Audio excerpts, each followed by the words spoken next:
Алла таалам разы болсын, Алла таалам кабыл кылсын. Мына чыныгы достор, чыныгы классташтар, акыреттик, кыяматтык, бейиштик достор. Бул дүйнөдө эле дос боло албагандар акыретте дагы дос боло албайт.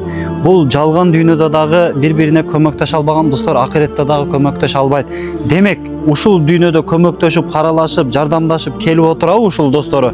Кудай буйруса бул достор бардыгыбызга үлгү боло алган акыреттик, кыяматтык үлгүлүү достор. Ассаламу алейкум, кымбаттуу иман аманат коомунун мүчөлөрү.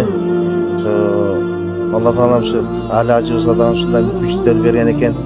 Мына көптөгөн сооптуу иштерди кылып атат, медреселерди куруп атат, жолдорду, коомубуздун аянычтуу катмарлары дагы муктаж болгон үй бүлөлөргө үйлөрдү салып берип атат, квартираларды алып берип атат. Алла таалам ушунчалык мүмкүнчүлүк берип атат экен. Акыреттин дагы шарт түзүлүп атат. Көптөгөн ушу ихсан кылар адамдар дагы өзүнүн акыретини оңдоп атат деген жакшы ниеттемин. Алла таалам баардыгыңардын кылган ихсандарыңыздарды, жакшылыктарыңыздарды эселеп өзүңөргө кайтарсын, акыретте баштарыңыздан саябан болсун.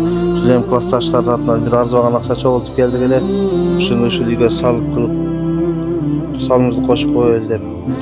Ары ушул үйгө иштетип койсун. Ошол акчаны 17 000 акча. Себеби бул аз болуп калганы биз менен байланышта эмес, Россияда жүргөн, чет мамлекетте жүргөн классташтарыбыз бар.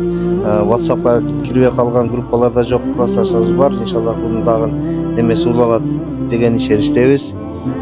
Дагы акча чогулуп калган болсо, картабызга түшүп калган болсо дагы ушу курулушка алып келип беребиз.